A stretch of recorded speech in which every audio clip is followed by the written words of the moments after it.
The silver wolf's blood stained Tessa Langley's trembling fingers crimson as she pressed torn strips of her petticoat against the bullet wound in its side, knowing full well that if anyone from Guthrie discovered what she was doing in this hidden canyon 15 miles outside the Oklahoma town, they would brand her a witch or worse. The year was 1893, and the wild territories were still untamed enough that superstition ran as thick as the red clay dirt. Tessa had found the magnificent creature 3 days ago while gathering herbs in the canyons, its silver coat matted with blood, its yellow eyes filled with such intelligence and pain that she could not walk away.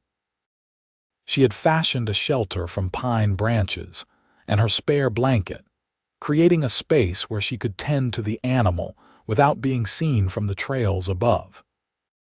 Every morning before dawn, she would slip away from the small cabin she shared with her widowed father on the outskirts of town, carrying what meager supplies she could spare. The wolf had stopped snarling at her approach on the second day, seeming to understand she meant no harm. Now it watched her with those eerily intelligent eyes as she cleaned the wound with whiskey she had stolen from her father's cabinet, replaced the poultices of yarrow and golden seal, and murmured soft words of encouragement. The sun was climbing higher than she liked when she heard the crack of a branch behind her. Tessa's heart seized in her chest as she spun around, instinctively moving to shield the wolf with her body. A man stood at the entrance to her makeshift shelter, so tall and broad-shouldered that he blocked most of the light. His hair fell past his shoulders in dark waves, and muscles strained against the fabric of his worn buckskin shirt. A thick beard covered the lower half of his face, but his eyes were a startling blue that seemed to see right through her. Tessa recognized him immediately. Dalton Xavier was a legend in these parts, a mountain man who came to town maybe twice a year for supplies, trading furs and sometimes hiring himself out as a guide for wealthy hunters from back east. He had to be nearly 30 years old, she guessed, though his weathered face made it hard to tell. She was 21 herself, old enough that the townspeople whispered about her unmarried state, but she had never paid them much mind. "Please," she whispered, her voice catching. "Please don't tell anyone." Dalton stood perfectly still, his gaze moving from her to the wolf and back again. For a long moment he said nothing. Then he stepped forward, moving with a grace that seemed impossible for a man of his size, and knelt beside her. Up close, she could see scars on his hands and forearms, the marks of a life lived hard and wild. "Let me see," he said, his voice a deep rumble that reminded her of distant thunder. Tessa hesitated, then moved aside enough for him to examine the wolf. The animal growled low in its throat, but Dalton made a soft sound, almost like a wolf himself, and the creature quieted. His hands, so large and rough, moved over the injury with surprising gentleness. "Bullet went clean through," he observed. "That is good. No lead left inside to poison the blood, but the wound is infected. What have you been using?" "Yarrow and golden seal," Tessa replied, her voice steadier now. "Some whiskey to clean it." Dalton nodded slowly. "That is good thinking, but you need something stronger for the infection. There is a plant that grows near the creek beds, has purple flowers shaped like bells. The roots, when ground up and mixed with bear grease, will draw out infection better than anything." "Monkshood?" Tessa asked, her knowledge of herbs extensive from years of learning from her late mother. "That is the one, but it is poison if used wrong. You know how to prepare it." "I do. My mother taught me before she passed." Dalton studied her for another moment, those blue eyes searching her face. "Why are you doing this? If the townspeople find out, they will not understand.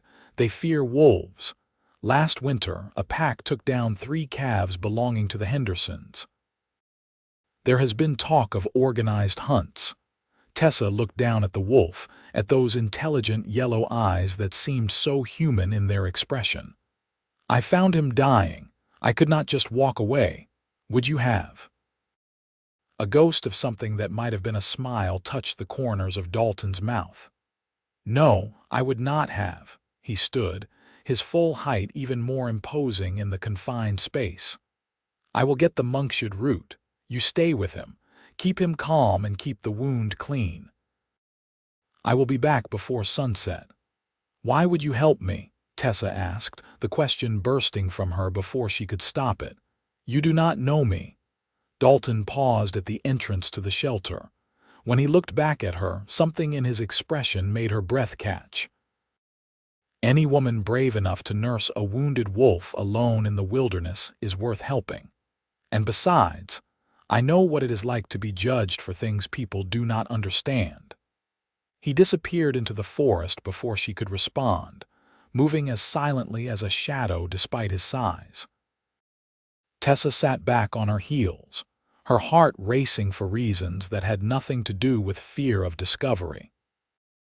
She had seen Dalton Xavier from a distance before, had heard the stories about the solitary mountain man who preferred the company of the wild places to civilization. But she had never been this close to him, had never seen the intelligence in those blue eyes or the gentle way he had touched the wounded animal. The wolf made a soft whining sound, drawing her attention back. "I know," she murmured, resuming her work. "I am surprised, too." Dalton returned as promised, just as the sun was painting the canyon walls gold and crimson. He carried not only the monkshood root but also a leather pouch filled with bear grease, some strips of dried venison, and a water skin. "You need to eat," he said, handing her the venison. "And the wolf needs water. He has lost blood. Keeping him hydrated is important." Tessa accepted the food gratefully, realizing she had not eaten since the previous evening. Together, they prepared the poultice, Dalton's knowledge of wilderness medicine complementing her own herbal training. He showed her how to grind the root just enough to release its properties without making it toxic, how to mix it with the bear grease until it reached the right consistency. As they worked, they talked. Dalton told her about the years he had spent in these mountains, about the winters so harsh that a man could freeze to death in his sleep if he did not know how to read the weather, about summers when the land bloomed with such beauty it made his chest ache. Tessa found herself sharing things she rarely spoke of, about her mother's death from fever 3 years ago, about her father's slow descent into the bottom of a whiskey bottle, about her loneliness in a town that seemed to have no place for a woman who would rather study plants than find a husband. "You could leave," Dalton said as he applied the poultice to the wolf's wound, his hands steady and sure. "Head west to one of the bigger cities. A woman with your knowledge could find work, maybe even study proper medicine. And leave my father." Tessa shook her head. "He may be lost in his grief, but he is all I have left." Dalton glanced at her and she saw understanding in his eyes. "Family is complicated." "Do you have family?" His jaw tightened almost imperceptibly. "Had a brother once. He died during the war. Parents passed not long after. Been on my own since I was 18. Tessa did some quick mathematics in her head. "The war ended in 65. You have been alone for nearly 30 years. 28, he corrected. "And I have not been lonely. The mountains are company enough." But there was something in the way he said it that made Tessa think he was trying to convince himself as much as her. She wanted to press to ask more, but the wolf shifted beneath their hands, drawing their attention back to the task. By the time they finished, full darkness had fallen. Dalton built a small fire at the entrance to the shelter, positioning it so the light would not be visible from the trails above. The wolf had finally fallen into what appeared to be a peaceful sleep, its breathing steady and strong. "The infection should start to clear within a day or two," Dalton said, checking the bandages one last time. But someone needs to stay with him tonight. If the fever breaks, he might try to move too soon and tear the wound open again. I will stay, Tessa said immediately. Your father will worry, she laughed, but there was no humor in it. My father will not notice I am gone until he runs out of whiskey and needs me to fetch more from town. Dalton was quiet for a long moment. Then I will stay with you. These canyons are not safe at night for anyone alone, and doubly dangerous for a woman. Tessa knew she should protest, should insist that her reputation would be destroyed if anyone discovered she had spent the night alone with a man. But the truth was, she felt safer with Dalton there than she had felt in years. There was something solid and trustworthy about him, something that went beyond his obvious physical strength. They sat on opposite sides of the fire, the wolf sleeping peacefully between them. Dalton produced a tin of coffee from his pack and heated water in a small pot. The coffee was strong and bitter, but Tessa accepted it gratefully, letting the warmth seep into her bones. How did you learn to live out here? She asked, watching the firelight play across his features. Were you always a mountain man? Dalton took a long sip of his coffee before answering. No. Before the war, my family had a farm in Missouri. Small place, but it was ours. My brother and we were going to expand it, maybe raise cattle. He stared into the flames. Then the war came and everything changed. When it was over, I could not go back to that life. Too many ghosts. So I headed west, kept going until I found places where a man could disappear if he wanted to. Did you want to disappear? He looked at her then, really looked at her, and Tessa felt something shift in the air between them. I thought I did. For a long time I thought solitude was what I needed, but lately. He trailed off, shaking his head. What about you?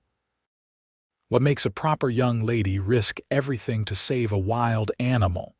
Tessa considered the question carefully. I suppose I have always felt more at home with wild things than with people. People have so many rules, so many expectations. But animals, they are honest. They do not pretend to be something they are not. And this wolf, you see honesty in him. I see a creature that wants to live, that is fighting to survive despite the odds. I understand that. Dalton nodded slowly. I think you and I might see the world in similar ways, Tessa Langley. The sound of her name on his lips sent a shiver down her spine that had nothing to do with the cool night air. They fell into a comfortable silence, broken only by the crackling of the fire and the occasional rustle of wind through the pines. Around midnight, the wolf stirred, whimpering softly. Tessa immediately moved to its side, checking for fever. The animal was warm, but not dangerously so. Dalton joined her, bringing fresh water. Talk to him, Dalton suggested. Animals respond to calm voices. It helps them heal. So Tessa talked, her voice soft in the darkness. She told the wolf about her mother, about the garden they had tended together, about the hundreds of plants and their uses that she had committed to memory. She told him about her dreams of maybe one day opening an apothecary, of being able to help people the way her mother had helped the townspeople of Guthrie before she died. Dalton listened, asking occasional questions, adding his own knowledge when it seemed relevant. And slowly, as the night wore on, Tessa realized that she was more relaxed, more herself than she had been in years. There was no judgment in Dalton's eyes, no expectation that she should be anything other than what she was. When dawn began to paint the sky with streaks of pink and gold, the wolf's fever had broken. Its breathing was easier, and when it opened its eyes, there was a clarity there that had been missing before. He is going to live, Dalton said, satisfaction evident in his voice. Tessa felt tears prick her eyes. Thank you. I could not have done this without you. Yes, you could have. You were already doing it when I found you. I just helped speed things along. He stood, stretching muscles that had been still for too long. But you cannot keep coming out here every day without people noticing. Let me help you move him somewhere safer, somewhere closer to town but still hidden." "Where?" Dalton thought for a moment. "There is an old trapper's cabin about 3 miles from here, closer to the edge of your father's property. It has not been used in years, but the structure is still sound. We could move him there, and it would be easier for you to visit without raising suspicion." It made sense, but Tessa hesitated. The wolf cannot walk that far yet. It would take days before he is strong enough. Then we will carry him. Tessa stared at Dalton in disbelief. He must weigh over 100 pounds. Dalton just looked at her, and she remembered the muscles she had seen straining against his shirt, the easy way he had carried what must have been 50 pounds of supplies up the canyon the previous evening. "I will carry him," Dalton clarified. "You will walk ahead and make sure the path is clear. We will go slowly, take breaks when needed, but it is better to move him now while you have help than to risk discovery later." They spent the rest of the morning preparing for the journey. Dalton fashioned a sort of stretcher from branches and rope, padding it with Tessa's blanket. Getting the wolf onto it was tricky. The animal was alert enough now to be wary, and despite Tessa's gentle reassurances, it bared its teeth when Dalton approached. "Let me," Tessa said, moving between them. She placed her hands on the wolf's head, stroking the soft fur behind its ears. "We are trying to help you," she murmured. "I know you are scared, but you have to trust us." The wolf's yellow eyes fixed on hers, and for a moment, Tessa could have sworn she saw understanding there. Slowly, the animal relaxed, allowing them to lift it onto the stretcher. Dalton secured it with additional rope, making sure nothing was tight enough to cause discomfort but firm enough to keep the wolf from falling if it struggled. Then he lifted the entire thing, wolf and stretcher combined, settling the weight across his broad shoulders. Tessa watched in amazement as he adjusted his stance, muscles flexing beneath his shirt, and nodded for her to lead the way. The journey was slow and difficult. They had to navigate narrow trails, cross a creek swollen with recent rain, and at one point hide behind a stand of junipers when they heard voices from hunters passing nearby. But Dalton never complained, never suggested they turn back. He just kept walking, one steady step after another, pausing occasionally to check on the wolf or to let Tessa rest. By the time they reached the old trapper's cabin, the sun was high overhead. The structure was indeed still sound, built from logs that had weathered to a silvery gray. Inside, it was a single room with a stone fireplace, a few shelves, and a sleeping platform built into one corner. Dust and dead leaves covered the floor, but it was dry and secure. They settled the wolf in the corner farthest from the door, where it would have the most protection. Dalton went to fetch water while Tessa cleaned the wound again and applied fresh poultices. The wolf tolerated it all with remarkable patience, seeming to understand that they were trying to help. "I need to head back to town," Tessa said reluctantly once they had finished. "My father will be waking soon, and I need to be there to fix his breakfast." Dalton nodded. "I will stay here today, make sure our friend settles in properly. Tomorrow you can come check on him. I will show you the best path, the one least likely to attract notice." "You do not have to do all this," Tessa said softly. "I know you have your own life, your own concerns." Dalton looked at her, and there was something in his eyes that made her breath catch. "Maybe I want to. Maybe helping you and this wolf is the most important thing I've done in a long while."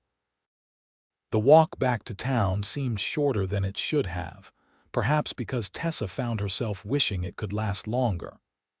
Dalton pointed out landmarks, showed her game trails that would shave time off her journey, warned her about a section of path that became treacherous when wet. He was a patient teacher, and Tessa absorbed every detail, aware that this knowledge might be crucial in the days to come. When they reached the edge of her father's property, Dalton stopped. "I will meet you at the cabin tomorrow morning, an hour after dawn.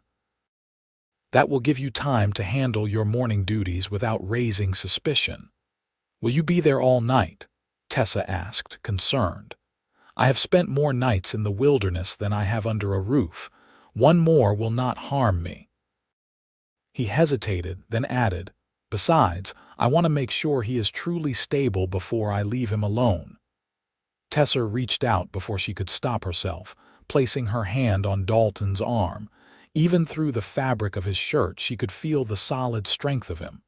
"Thank you for everything." Dalton's hand came up to cover hers, his palm warm and calloused. "No thanks needed. I will see you tomorrow, Tessa."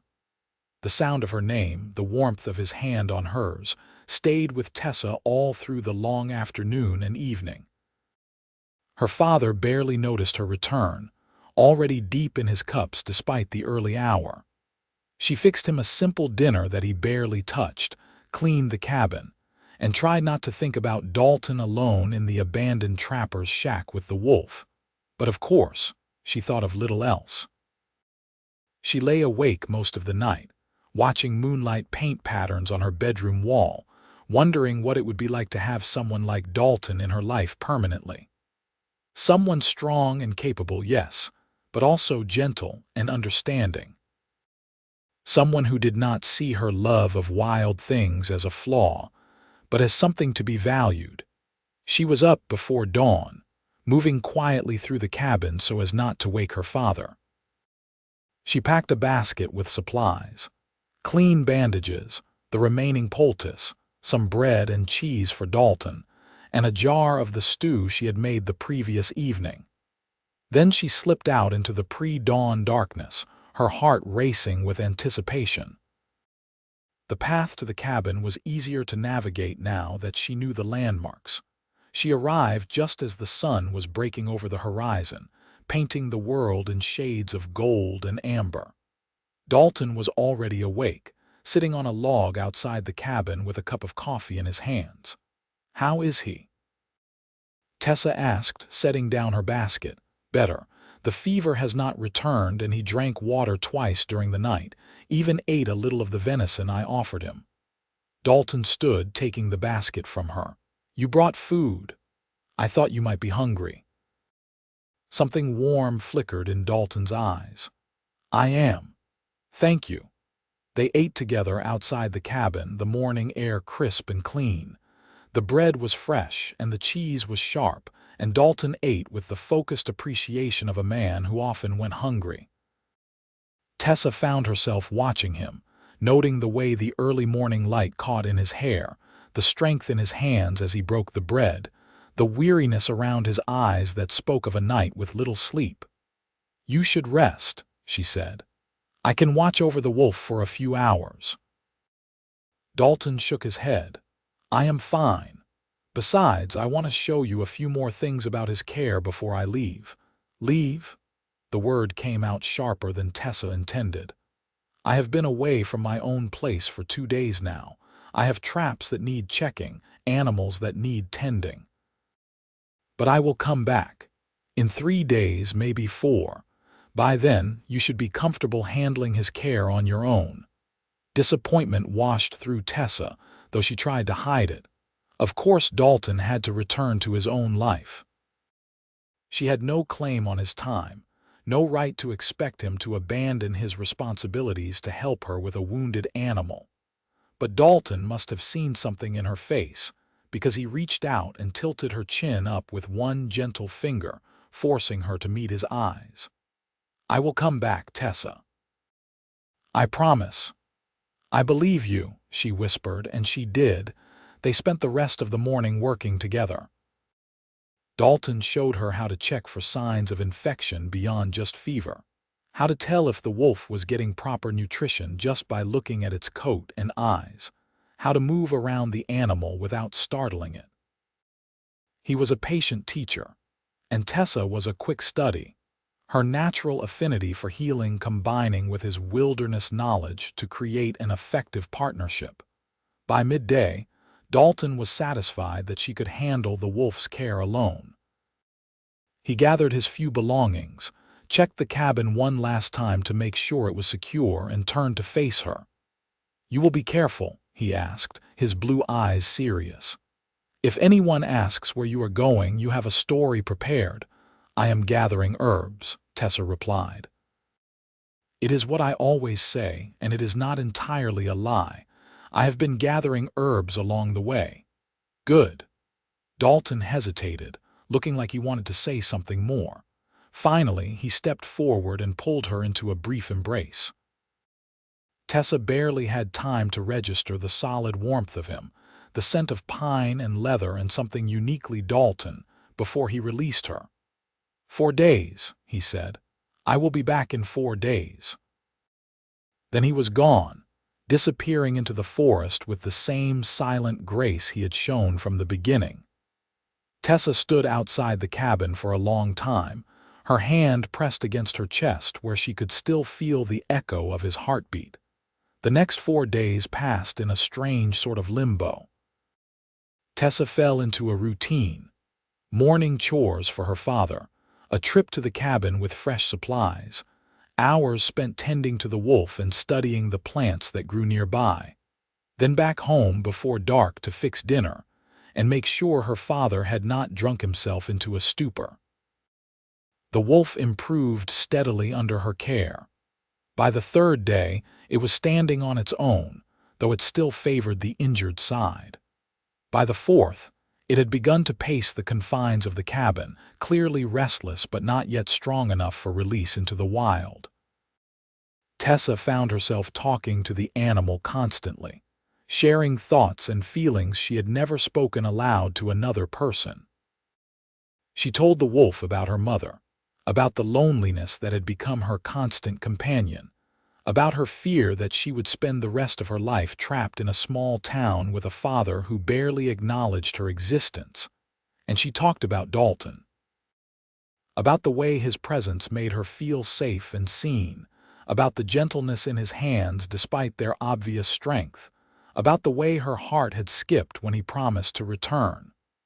"I know it is foolish," she told the wolf on the 4th morning as she changed its bandages. "He is a mountain man, used to solitude and freedom. Even if he does feel something for me, what kind of life could we have? I cannot abandon my father, and I doubt Dalton would want to settle in town." The wolf looked at her with those unnervingly intelligent eyes, and Tessa laughed softly. "You are right. I'm getting ahead of myself. He probably sees me as nothing more than a woman who needed help with an injured animal." But even as she said it, she remembered the warmth in his eyes, the gentle way he had touched her chin, the promise in his voice when he said he would return. Dalton arrived that afternoon, earlier than Tessa had expected. She was inside the cabin grinding herbs when she heard his footsteps, and her heart leaped in a way that had nothing to do with surprise. He filled the doorway, bigger and more solid than she remembered. His hair was freshly washed, she noticed, and he had trimmed his beard. He carried a pack on his shoulders and wore a different shirt, this one a deep blue that made his eyes seem even brighter. "How is he?" Dalton asked, his gaze moving to the wolf. "Much better. See for yourself." Dalton approached the wolf slowly, making the same soft sound he had made before. The animal, which had been wary of Tessa when she first arrived that morning, immediately relaxed at Dalton's approach. It even wagged its tail slightly, a gesture that made Tessa's eyebrows rise. "He remembers you," she said in wonder. "Animals remember kindness," Dalton replied, running his hands carefully over the wolf's body, checking the healing wound. "And he knows we saved his life. That creates a bond." Tessa watched as he completed his examination, noting the easy competence in his movements, the genuine care in his expression. When he finally stood and declared the wolf well on its way to full recovery, she felt a surge of joy so powerful it nearly brought tears to her eyes. "Another week, maybe 2, and he will be ready to return to the wild," Dalton said, The wound has closed cleanly, no sign of infection. You did well, Tessa. The approval in his voice warmed her from the inside out.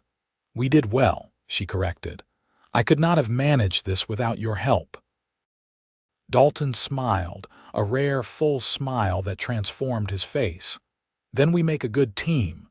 Yes, Tessa agreed softly. We do. They fell into an easy routine over the following days.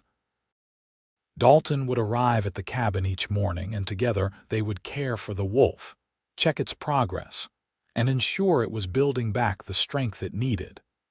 But increasingly, their time together became about more than just the animal. Dalton began teaching Tessa other wilderness skills. He showed her how to read animal tracks, how to find water in seemingly dry terrain, how to build a fire that would burn hot but produce minimal smoke. In return, Tessa shared her knowledge of healing plants, pointing out varieties that Dalton had not encountered before, explaining their uses and proper preparation.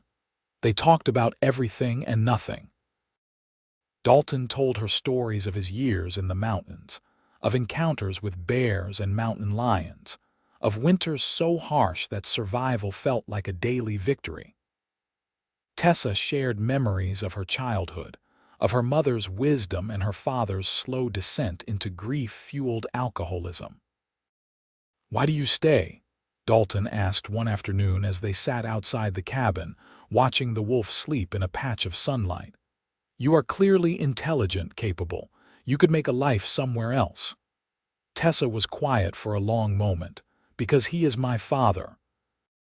Because my mother made me promise to take care of him. Because despite everything, I still remember the man he was before she died, and I keep hoping I will see that man again. And if you never do, then at least I will know I tried." She looked at Dalton. "Why do you live alone in the mountains? Surely there have been opportunities for a different life." Dalton's jaw tightened. "After the war, after losing my brother and watching men kill each other over politics and pride, I could not stomach the company of most people. The wilderness does not lie. It does not pretend to be something it is not. It is harsh but honest, and that honesty was what I needed." "And now?" Tessa asked softly. Dalton turned to look at her, and the intensity in his blue eyes made her breath catch. "Now I am starting to think that maybe honesty can be found in people too. In the right person." The air between them seemed to thicken, charged with unspoken emotion. Tessa's heart hammered in her chest as Dalton reached out, his large hand cupping her cheek with a gentleness that made her eyes sting. "Tessa," he said, his voice rough, "I need you to know something. I did not plan this, did not plan to feel this way. But somewhere between finding you with that wolf and watching you nurse it back to health, somewhere in all our talks and shared silences, I have come to care for you, deeply." Tessa's hand came up to cover his, holding it against her face. "I care for you too, so much that it scares me." "Why does it scare you?" "Because I do not see how this can work. You belong to the wilderness, and I am tied to my father and to Guthrie. How can we bridge that divide?" Dalton was quiet for a moment, his thumb stroking her cheekbone in a gesture so tender it made her want to cry. "I do not have all the answers, Tessa, but I know that I have never felt about anyone the way I feel about you, and I know that if we do not at least try, I will regret it for the rest of my life." "I would regret it too," Tessa whispered. Dalton leaned in slowly, giving her every opportunity to pull away. But Tessa did not pull away. Instead, she closed the distance between them, pressing her lips to his in a kiss that was soft and sweet and full of promise. When they finally parted, both breathing hard, Dalton rested his forehead against hers. "We will find a way," he murmured. "I do not know how yet, but we will figure it out together." In the days that followed, their relationship deepened in ways both expected and surprising. They still met at the cabin each day to care for the wolf, But now there were stolen kisses and held hands, quiet moments of intimacy that felt more precious than gold. Dalton proved to be a thoughtful and attentive partner. He brought her small gifts from the wilderness: a perfectly shaped stone, a hawk feather, a cluster of wild roses. He listened when she talked about her dreams and fears, offering advice when asked but mostly just providing a sympathetic ear. Tessa found herself opening up to him in ways she had never opened up to anyone. She told him about the loneliness of being different in a small town, about her fear that she would never find someone who understood her. And Dalton, in turn, shared his own vulnerabilities: his guilt over surviving the war when his brother had not, his fear that he was too damaged by his experiences to ever truly connect with another person. "You are not damaged," Tessa told him fiercely one evening as they sat by the fire outside the cabin. "You are strong and kind and good. What you have been through has shaped you, yes, but it has not broken you." Dalton pulled her close, tucking her against his side. "You make me believe that. When I am with you, I feel like maybe I can be the man I was before the war, or maybe even a better man." The wolf was now almost fully healed. It could walk without limping, and its coat had regained its silvery luster. But it showed no desire to leave the cabin, seeming content to stay near the two humans who had saved its life.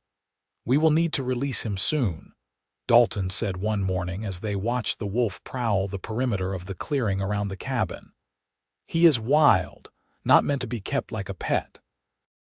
The longer we wait, the harder it will be for him to readjust to life in the wilderness." Tessa knew he was right, but the thought of saying goodbye to the wolf filled her with unexpected sadness.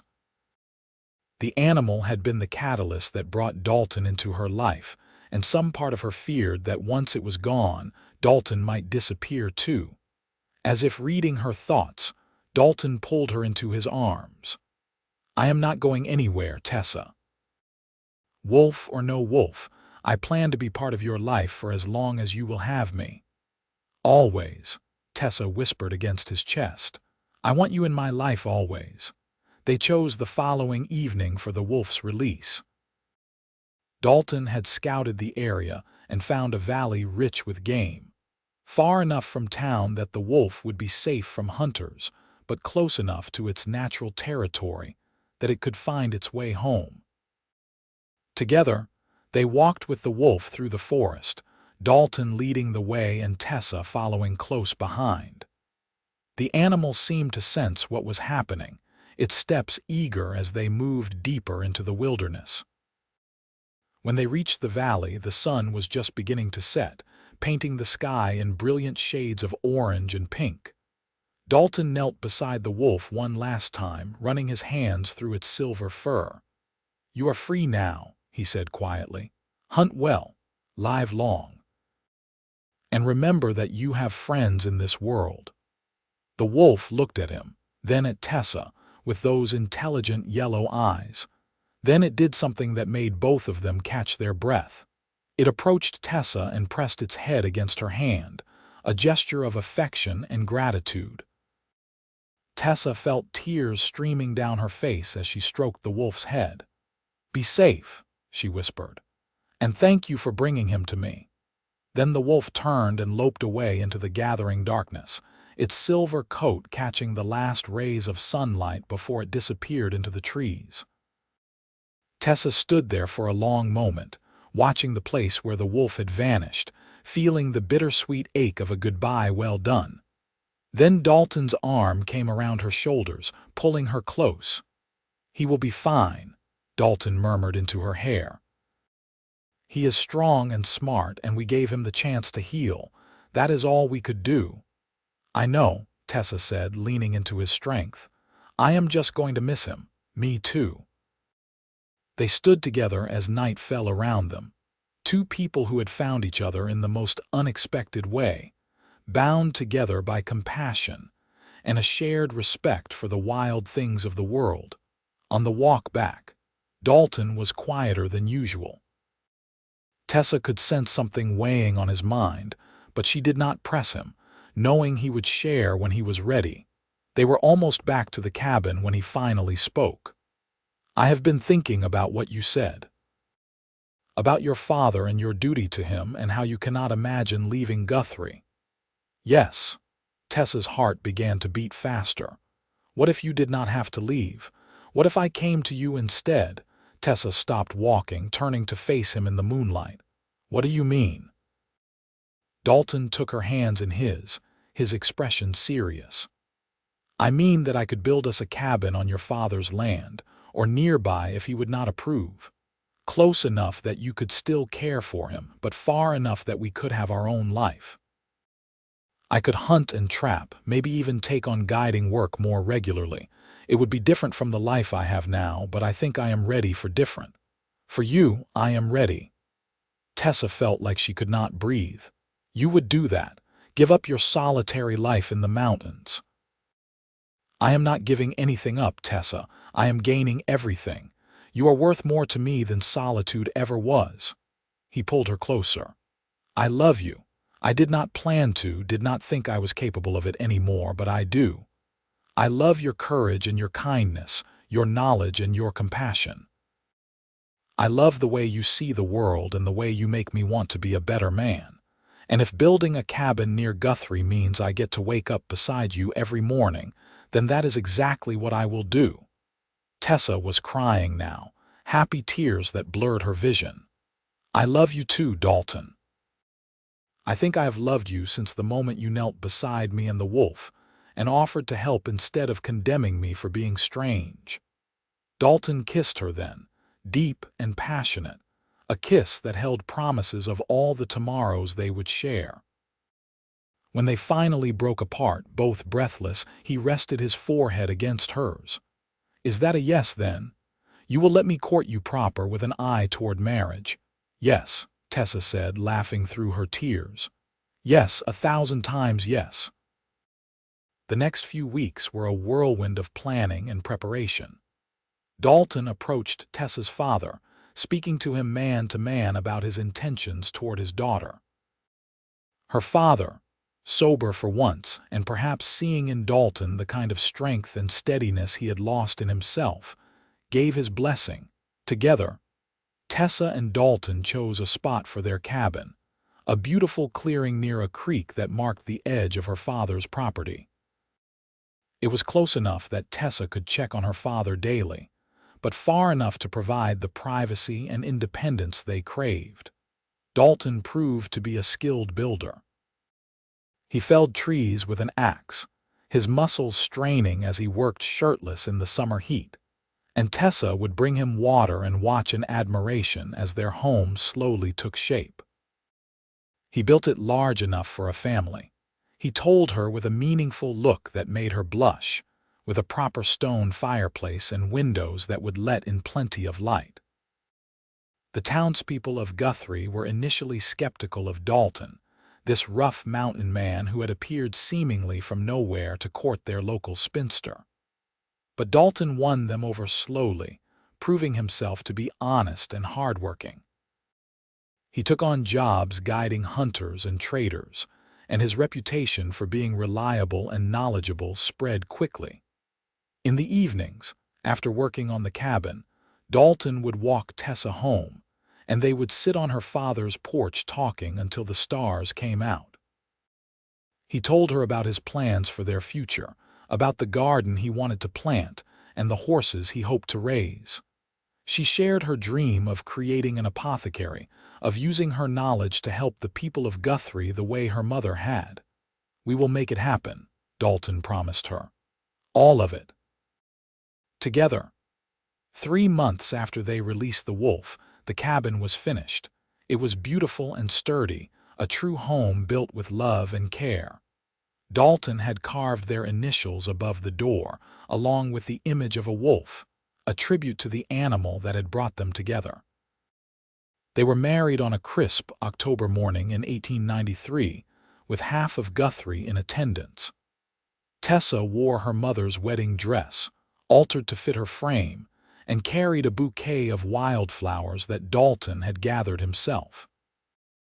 Dalton wore new clothes purchased from the general store, though he had stubbornly refused to cut his hair, which Tessa secretly appreciated. The ceremony was simple but heartfelt, conducted by the circuit preacher who came through Guthrie once a month. When Dalton kissed his bride, there were tears and cheers in equal measure. The wedding celebration lasted well into the night, with music and dancing and more food than Tessa had seen in years. But the best moment came when they finally escaped to their new home, just the two of them, to begin their life together. "Happy, Mrs. Xavier?" Dalton asked as he carried her over the threshold, a tradition he insisted on despite her laughing protests.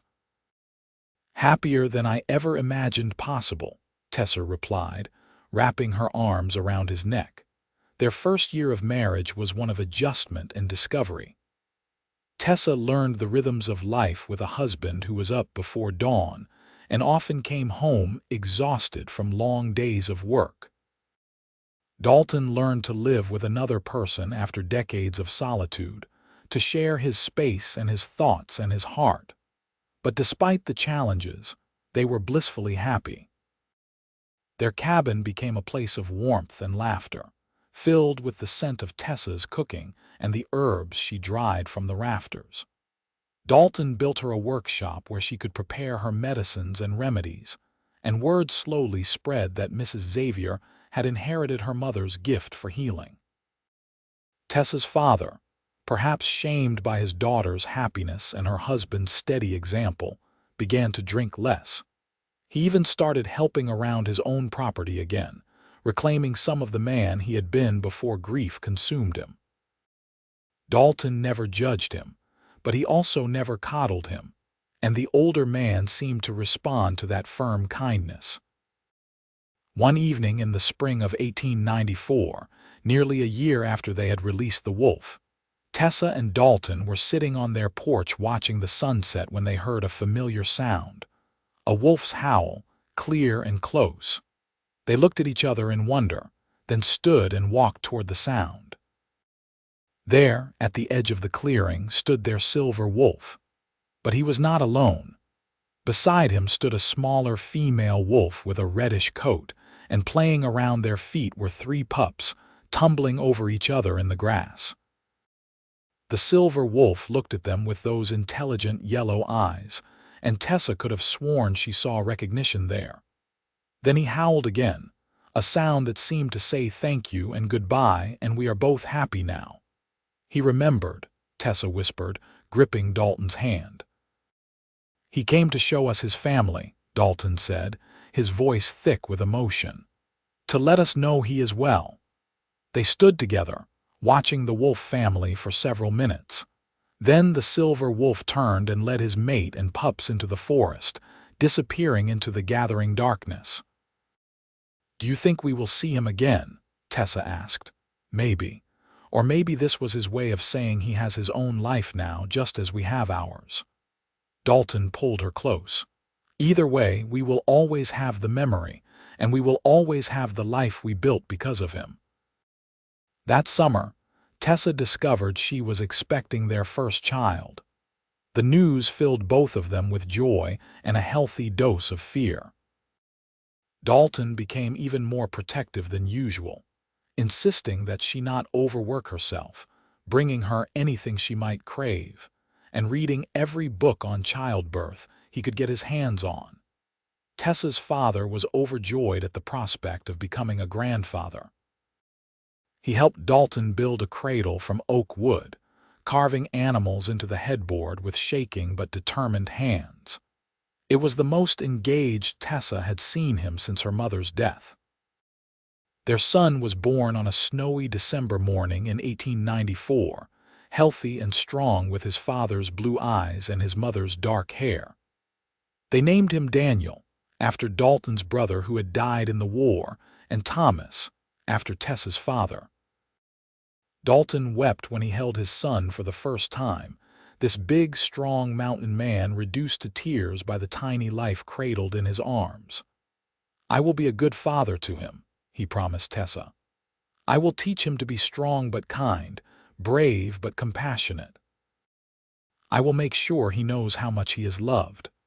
I know you will, Tessa said, exhausted but radiant, because you are already the best man I know. Life settled into a new rhythm after Daniel's birth. Dalton reduced his guiding work to stay closer to home, focusing instead on hunting and trapping and managing the small herd of horses he had started raising. Tessa continued her healing work, though on a more limited basis, often with Daniel sleeping in a sling against her chest as she prepared her remedies. Tessa's father thrived in his role as grandfather. He would spend hours with Daniel, telling him stories and singing old songs that Tessa remembered from her own childhood.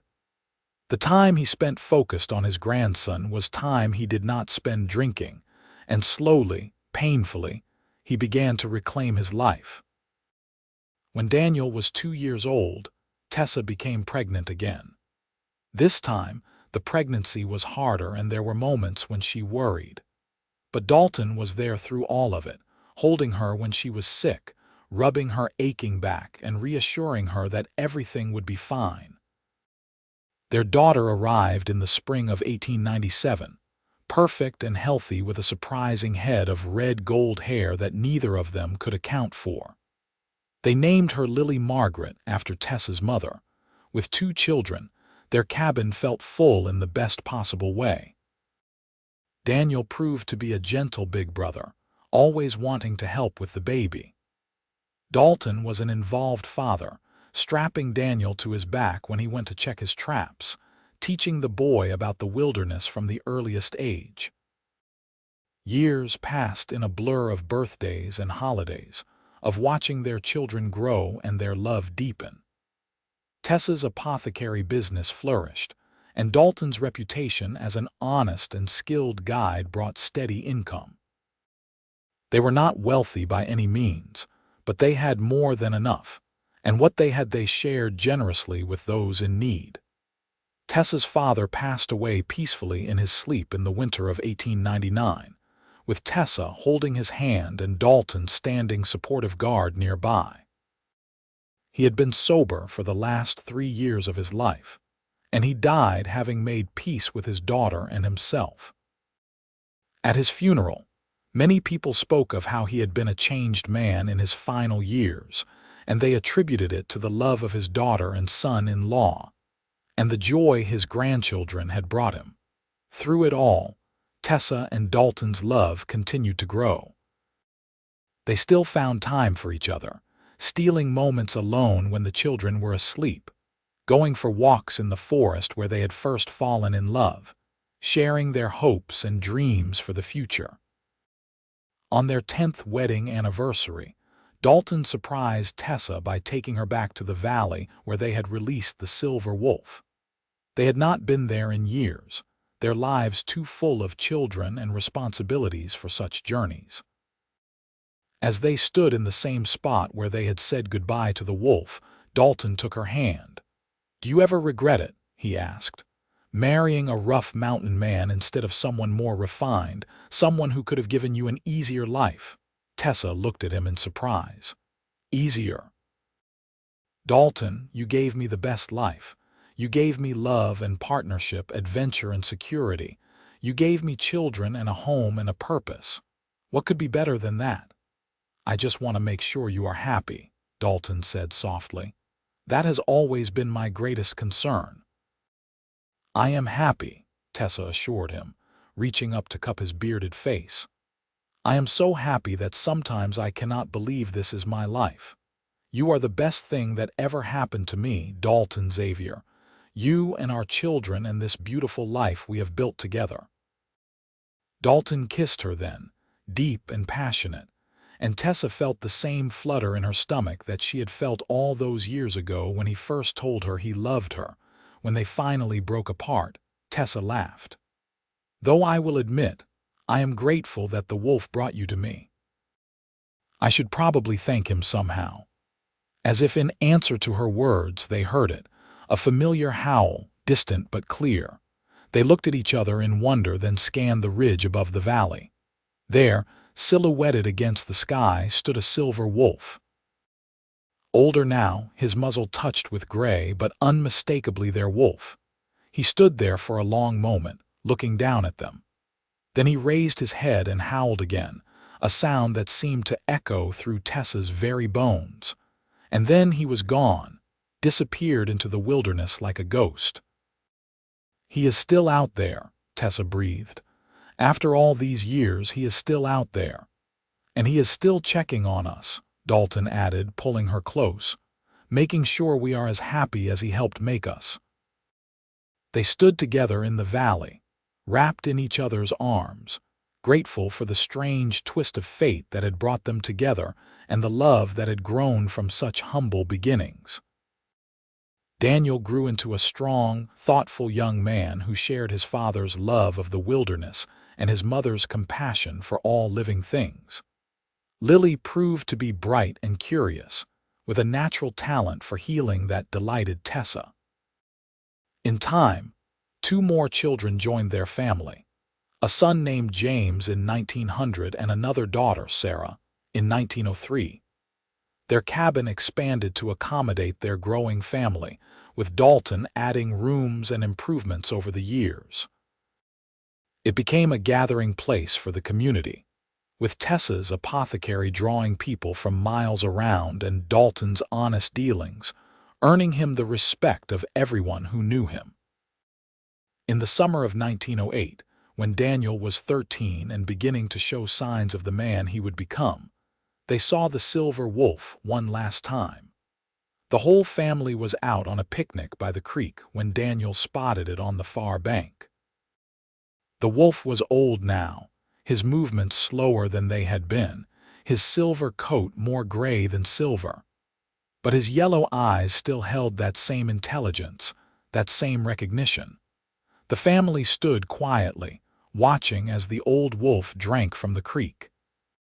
Tessa held Dalton's hand, remembering the young woman she had been, frightened and alone, trying to save a wounded animal because it was the right thing to do.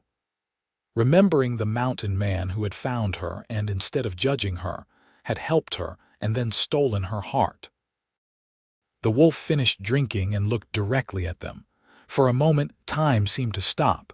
Then the wolf dipped his head, almost like a bow, and disappeared into the forest one final time. "What was that?" little Sarah asked, her voice full of wonder. "Why did the wolf bow to us?" Tessa knelt beside her youngest daughter, pulling her close. "That was an old friend saying goodbye and thank you. Your father and I helped him once when he was hurt, and he helped us find each other. Sometimes, the kindness we show to others comes back to us in unexpected ways." "Will we see him again?" Sarah asked. Tessa looked at Dalton, saw the same understanding in his eyes that she felt in her heart. "No, sweetheart, I do not think we will, but we will always remember him." That night, after the children were in bed, Tessa and Dalton sat on their porch as they had done countless times before. The stars were bright overhead, and somewhere in the distance, an owl hooted softly. "You think he is gone?" Tessa asked quietly. "I think he came to say goodbye," Dalton replied, his arm around her shoulders. "To close the circle. He lived a long life for a wolf, far longer than most. I think he was ready. I am glad we saw him one last time, glad the children got to see him too."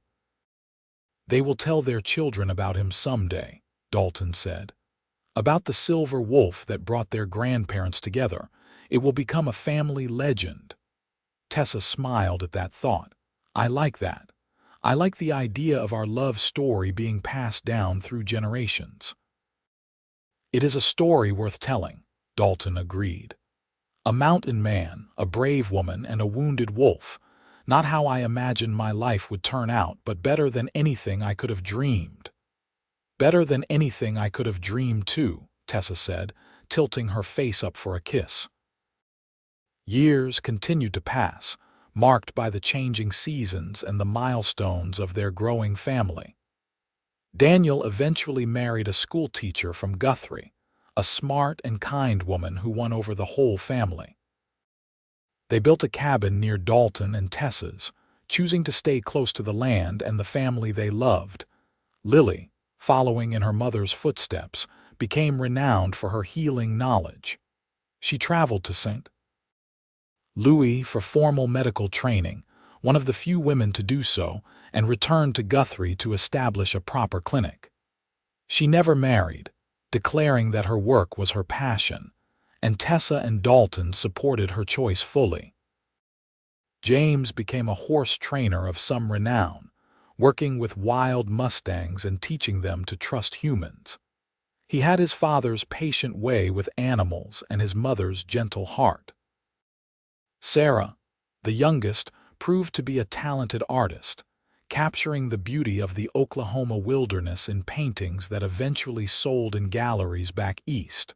Through all of it, Dalton and Tessa remained the heart of their family. Their love, tested by time and hardship but never broken, served as an example to their children and grandchildren. They showed that true love was not just passion and romance, though they had plenty of both, but also partnership and mutual respect, shared goals and unwavering support. On their 25th wedding anniversary, their children threw them a celebration that brought together what seemed like half of Oklahoma. People came from miles around to honor the couple who had become pillars of their community, not through wealth or political power, but through simple kindness and integrity. Daniel stood to give a toast. His own children gathered around him. "My parents taught me that strength is not just physical, though my father certainly has that." This got a laugh from the crowd as Dalton, now in his mid-50s, was still impressively muscular and fit. Strength is also moral. It is doing the right thing even when it is hard. It is showing compassion to creatures others might fear or dismiss. It is building a life based on love and honesty. Lily stood next. "Our mother showed us that a woman can be both gentle and strong, that knowledge is power, and that healing is one of the highest callings. She taught us to think for ourselves, and to never let others define what we can or cannot do." James and Sarah added their own tributes, talking about the example their parents had set, the values they had instilled, the love they had shown not just to their children but to everyone who crossed their path. When it was Dalton's turn to speak, he stood and pulled Tessa up beside him. 25 years ago, I was a lonely man who thought he had nothing left to offer the world. Then I found this remarkable woman trying to save a wounded wolf, and everything changed. She showed me that life is about connection, about compassion, about choosing love even when it seems impossible. Every day with her has been a gift, and I look forward to as many more days as God grants us." Tessa, tears streaming down her face, stood on her toes to kiss her husband, not caring that half the town was watching. When she finally pulled back, she addressed the crowd herself. "We started with an act of compassion toward a wounded animal, and that compassion opened the door to all of this." She gestured to their children, their grandchildren, their friends and neighbors. "It taught me that the smallest acts of kindness can have the biggest impacts. So I encourage all of you, show compassion wherever you can. Help those in need. Protect the vulnerable. You never know what doors might open, what love might find you." The celebration continued long into the night, with music and dancing and storytelling. But the moment Tessa treasured most was later, when she and Dalton finally escaped to the quiet of their porch, just the two of them under the stars. "Happy anniversary, my love," Dalton said, pulling her into his arms. "Happy anniversary," Tessa replied, resting her head against his chest, listening to the steady beat of his heart. They stood there in comfortable silence, watching the moon rise over the Oklahoma landscape. Somewhere in the distance, a wolf howled, and though it was not their silver wolf, it still made them both smile. "You think he is out there somewhere still?" Tessa asked. "Our wolf, In spirit, perhaps, Dalton replied. His body may have returned to the earth, but what he represented, what he brought to us, that will never die. It lives on in our children and their children, in the love we share, in the life we built. That is a beautiful thought, Tessa said softly. You inspire beautiful thoughts, Dalton replied, tilting her chin up to look into her eyes. You always have. As they kissed under the stars, Tessa reflected on the incredible journey that had brought them to this moment. From a frightened young woman nursing a wounded wolf to a mature woman surrounded by love and family, every step had been worth it. The challenges, the fears, the uncertainties, all of it had led to this beautiful life. The years continued to unfold with their usual mix of joy and sorrow. There were more grandchildren, each one precious and unique. There were losses, too, as old friends passed and the world changed around them. Oklahoma became a state in 1907, bringing new laws and new opportunities. Guthrie grew and evolved, though it never lost its small-town character. Through it all, Dalton and Tessa remained constants in each other's lives and in their community. Dalton, even as he aged, maintained his strength and his connection to the wilderness. He taught his grandsons to hunt and track, to respect nature and understand its rhythms. Tessa, her hair now silver but her mind as sharp as ever, continued her healing work, with Lily often by her side. On a warm spring evening in 1918, as they celebrated their 30th wedding anniversary with a quiet dinner at home, Dalton presented Tessa with a gift. It was a wooden box he had carved himself, intricate and beautiful, with the image of a silver wolf on the lid. "Open it," he urged. Inside, Tessa found a journal, but not just any journal. It was filled with Dalton's writing, his account of their life together from the moment he found her with the wounded wolf to the present day. There were sketches, too, surprisingly skillful drawings of important moments. Their first kiss, their wedding day, the births of their children, family gatherings, quiet moments on the porch. "Dalton," Tessa breathed, tears in her eyes. "This is incredible. When did you do all this?" "Over the years," he admitted. "A little bit at a time. I wanted to make sure our story was preserved, not just in memory but in words and images. So that generations from now, our great-great-grandchildren will know how much we loved each other, and how it all began with an act of compassion toward a wounded animal." Tessa clutched the journal to her chest, overwhelmed with emotion. "This is the most beautiful gift anyone has ever given me." "You deserve beautiful gifts," Dalton said, reaching across the table to take her hand. "You deserve the world. All I can give you is my love and my life, but those are yours completely." "That is more than enough," Tessa assured him. "It has always been more than enough."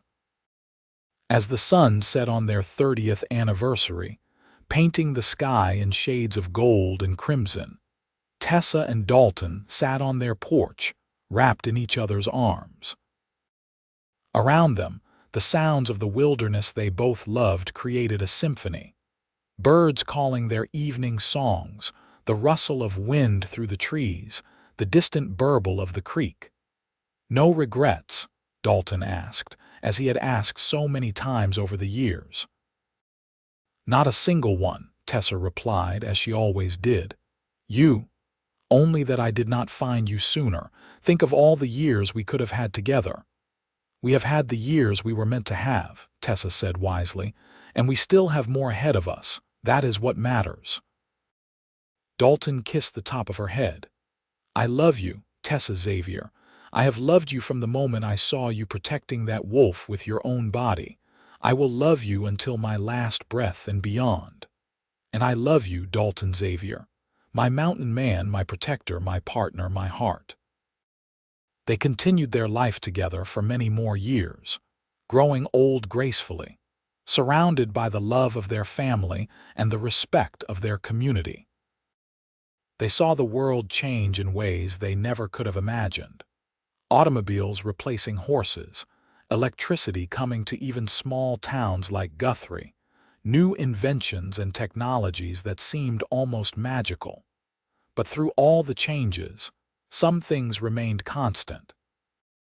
Their love for each other never wavered. Their commitment to compassion and kindness never faltered.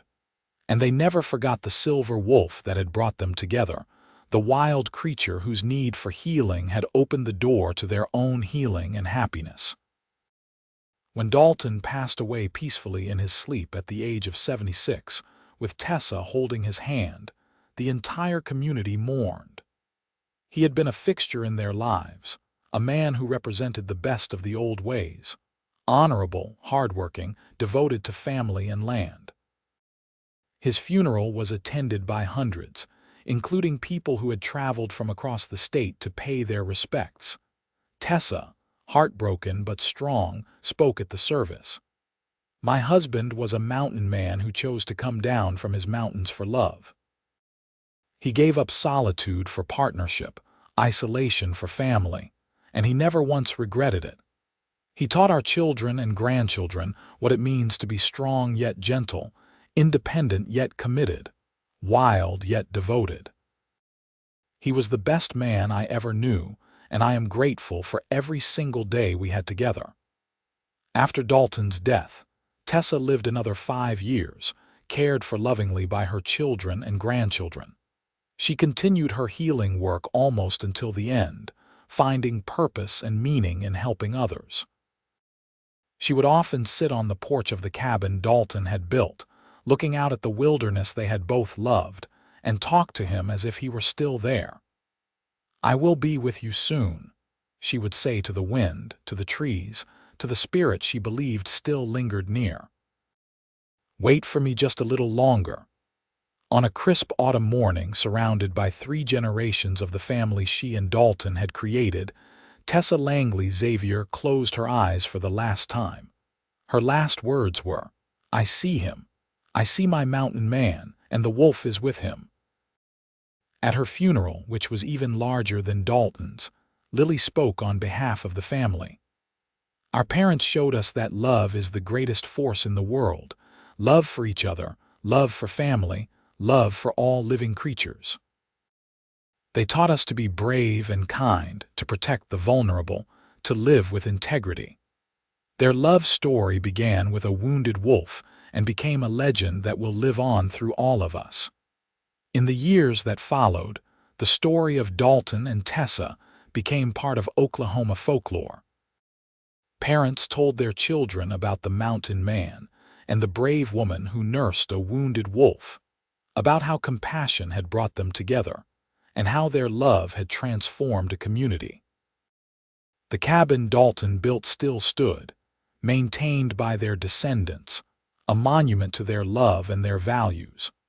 On the 100th anniversary of the day Dalton first found Tessa with the wounded wolf, the family gathered at the cabin for a celebration. There were dozens of them now, children, grandchildren, great-grandchildren, and even a few great-great-grandchildren. They shared stories and memories, passed down through the generations, keeping Dalton and Tessa's legacy alive. As the sun set that evening, painting the Oklahoma sky in brilliant colors, a wolf howled in the distance. The youngest children looked up in wonder and the oldest smiled knowingly. "Is that the silver wolf?" One little girl asked her great-grandmother Lily, now an elderly woman herself, but still sharp and vital. Lily smiled, her eyes distant with memory. "No, sweetheart, the silver wolf has been gone for many years. But maybe it is one of his descendants, howling to remind us of the story, of the love that began in this place, of the compassion that changed everything." "Tell us the story again," another child begged, and soon they were all gathered around, the youngest to the oldest, as Lily recounted the tale. She told them about a young woman who found a wounded wolf and could not turn away, about a mountain man who discovered her secret and chose to help instead of condemn, about the bond that formed between three unlikely companions.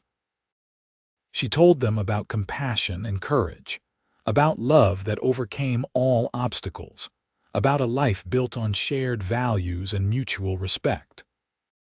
And as she spoke, the wolf howled again, a wild and beautiful sound that seemed to carry on the wind, echoing through the canyon, a reminder that some stories never die.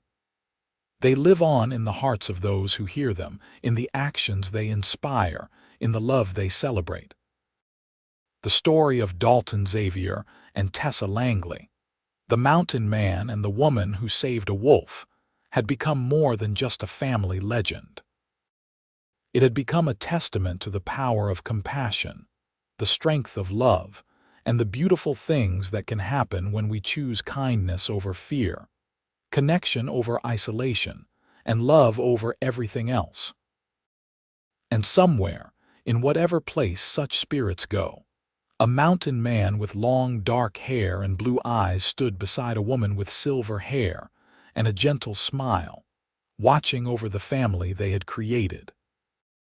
And beside them, running and playing like a young pup again, was a silver wolf with intelligent yellow eyes, the unlikely matchmaker who had brought them together and changed their lives forever. Their love story had ended in the physical world, but it lived on in every act of kindness, every moment of compassion, every choice to protect the vulnerable and love the wild.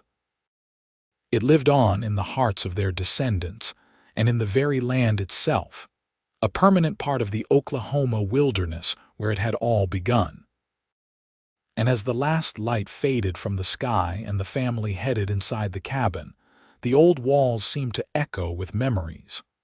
Laughter and love, tears and triumphs, the ordinary, extraordinary moments that make up a life well lived. The cabin stood as it had for over a century, a testament to one man's love for one woman and the wounded wolf that had brought them together. It was a story that would be told for generations to come, a reminder that the greatest adventures often begin with the smallest acts of kindness, and that true love, once found, never really ends. It just transforms, becoming part of the fabric of the world, woven into the stories we tell and the values we pass down, forever and always.